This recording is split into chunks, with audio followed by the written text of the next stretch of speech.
Hi friends, പുതിയൊരു വീഡിയോയിലേക്ക് സ്വാഗതം.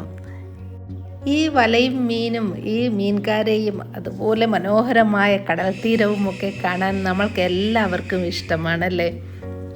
ഈ മനോഹരമായ ബീച്ച് ആലപ്പുഴ മാരാരിക്കുളം ബീച്ചാണ്. എൻ്റെ സൺലോയുടെ വീട് ഇവിടെയാണ്. കടൽ തീരവും കടലും മീനും ഒക്കെ എന്നും എനിക്ക് ഹരമാണ്. അങ്ങനെ ഇവരോടൊപ്പം ചേർന്ന് മീനൊക്കെ വലയിൽ നിന്ന് എടുക്കാനും ഇങ്ങനെ ഓടിക്കളിക്കാനും ഒക്കെ ഉള്ളൊരു ചാൻസ് കിട്ടി. അങ്ങനെ ഇവിടെ നോക്കിയപ്പോൾ നല്ല ഫ്രഷ് ആയിട്ടുള്ള മീൻ ഇഷ്ടം പോലെ ഇരിപ്പുണ്ട്.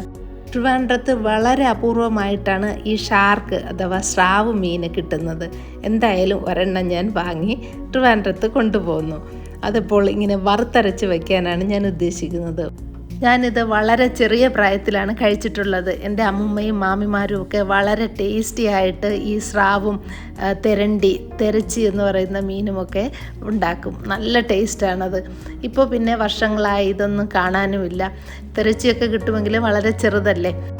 ഈ സ്രാവും തിരണ്ടിയുമൊക്കെ മുലയൂട്ടുന്ന അമ്മമാർക്ക് കറി വെച്ച് കൊടുത്താൽ കൂടുതൽ പാലുൽപാദനം ഉണ്ടാകുമെന്നാണ് പറയുന്നത്. അതുപോലെ കുട്ടികൾക്കൊക്കെ കൊടുക്കാൻ വളരെ നല്ലതാണ്.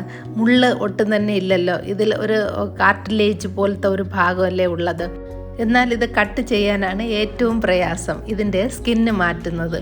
അപ്പോൾ ഈ ഒരു രീതിയിലാണ് സാധാരണയായിട്ട് സ്കിന്ന് മാറ്റുന്നത്.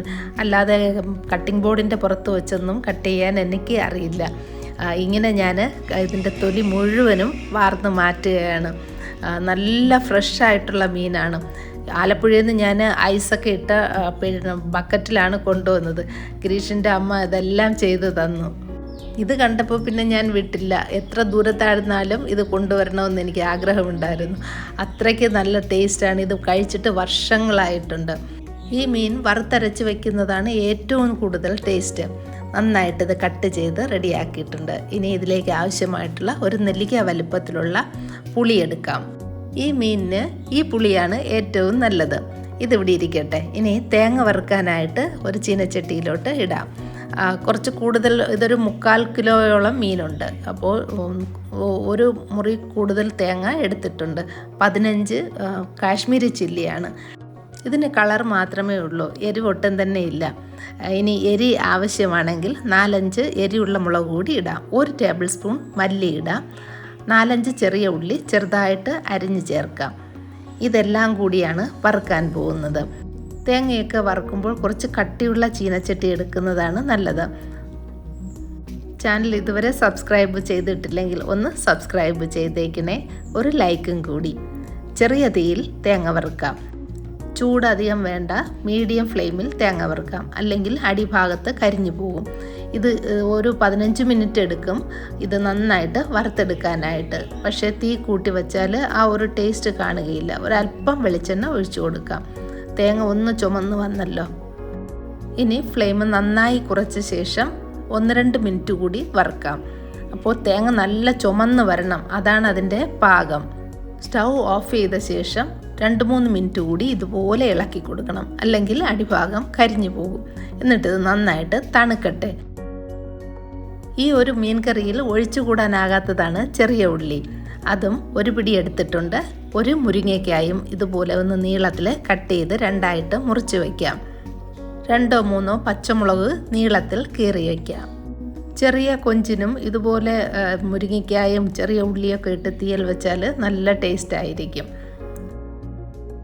ഇപ്പോൾ തേങ്ങ നന്നായിട്ട് തണുത്തിട്ടുണ്ട്. ഇനി ഇത് നമുക്ക് അരച്ചെടുക്കണം.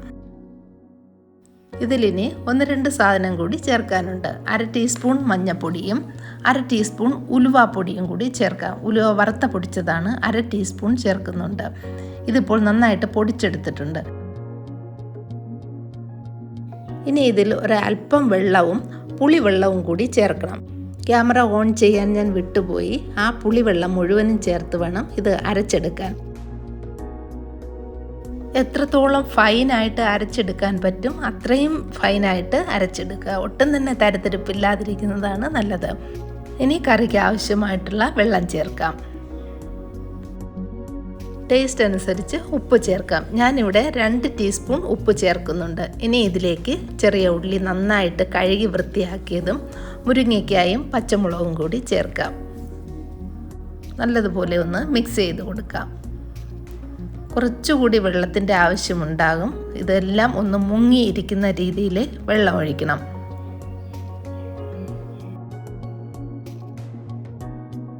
അരപ്പും വെള്ളവും ഒക്കെ നന്നായി മിക്സ് ചെയ്തിട്ടുണ്ട്. ഇനി ഇത് നമുക്ക് അടുപ്പിൽ വെച്ച് വേവിക്കാം. 10 മുതൽ 12 മിനിറ്റ് വരെ ഇത് വേവിക്കാം. മൊത്തത്തിലൊരു 15 മിനിറ്റ് തീ കുറച്ചും കൂട്ടിയും ഒക്കെ വച്ച് വേവിക്കാവുന്നതാണ്. മീൻ നന്നായി തിളച്ചതിന് ശേഷം ഇതുപോലെ ഇളക്കി കൊടുക്കണം. 1-2 പ്രാവശ്യം ഇതുപോലെ ഇളക്കി കൊടുക്കണം, അല്ലെങ്കിൽ ചിലപ്പോൾ അടിയിൽ പിടിക്കാൻ സാധ്യതയുണ്ട്.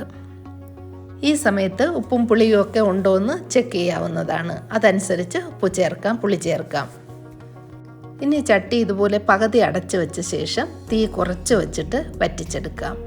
ഇപ്പോൾ 15 മിനിറ്റ് കഴിഞ്ഞു. നല്ലൊരു മണമുണ്ട് ഇതിൻ്റെ വറുത്തരച്ച തേങ്ങയുടെ. ഇനി ഇതിൽ അല്പം കടുക് പൊട്ടിച്ച് ചേർക്കാം. 1-2 ടേബിൾ സ്പൂൺ വെളിച്ചെണ്ണ ചേർക്കാം. കടുക്, പച്ചമുളക്, ചെറിയ ഉള്ളി. വെളിച്ചെണ്ണയൊക്കെ ഇതിൽ കുറച്ച് കൂടുതലാണ് ഞാൻ ചേർക്കുന്നത്. കാര്യം അത്രയ്ക്ക് നല്ല മീനാണ്, ഭയങ്കര ടേസ്റ്റ് ഉണ്ട്, നല്ല ഫ്രഷ് മീനായിരുന്നു. അപ്പോൾ കുറച്ച് ഹെൽത്തൊന്നും അങ്ങനെ നോക്കുന്നില്ല. കുറച്ച് കറിവേപ്പില കൂടി ഇട്ടിട്ടുണ്ട്.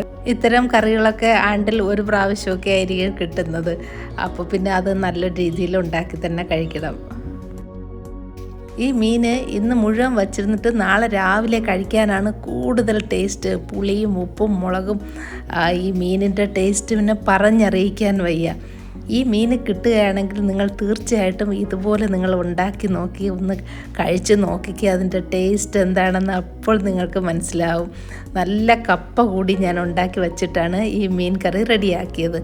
ഇനി അതുകൊണ്ട് ഒട്ടും തന്നെ വെയിറ്റ് ചെയ്യാൻ സമയമില്ല. വേറെ ഭക്ഷണം ഒന്നും വേണ്ട. ഈ ഒരൊറ്റ കപ്പയും മീനും മാത്രം മതി. രാവിലെയോ ഉച്ചയ്ക്കോ രാത്രിയോ എപ്പോൾ വേണമെങ്കിലും ഇത് കഴിക്കാവുന്നതാണ്. അപ്പോൾ എവിടെയെങ്കിലും ഇനി ഇതുപോലത്തെ സ്രാവ് മീൻ കാണുകയാണെങ്കിൽ ഇതുപോലൊന്ന് ട്രൈ ചെയ്ത് നോക്കുക. എന്നിട്ട് അതിൻ്റെ ടേസ്റ്റ് എന്താണെന്ന് കമൻറ്റിലൂടെ അറിയിക്കുക. വീഡിയോ ഇഷ്ടമായെന്ന് വിചാരിക്കുന്നു. ഇഷ്ടമായെങ്കിൽ ലൈക്ക് ചെയ്യുക, ഷെയർ ചെയ്യുക, കമൻറ്റ് ചെയ്യുക. സബ്സ്ക്രൈബ് ചെയ്യാൻ മറക്കരുത്. വീണ്ടും പുതിയൊരു വീഡിയോയിലൂടെ കാണാം. Thank you for watching Mother's Cooking lab.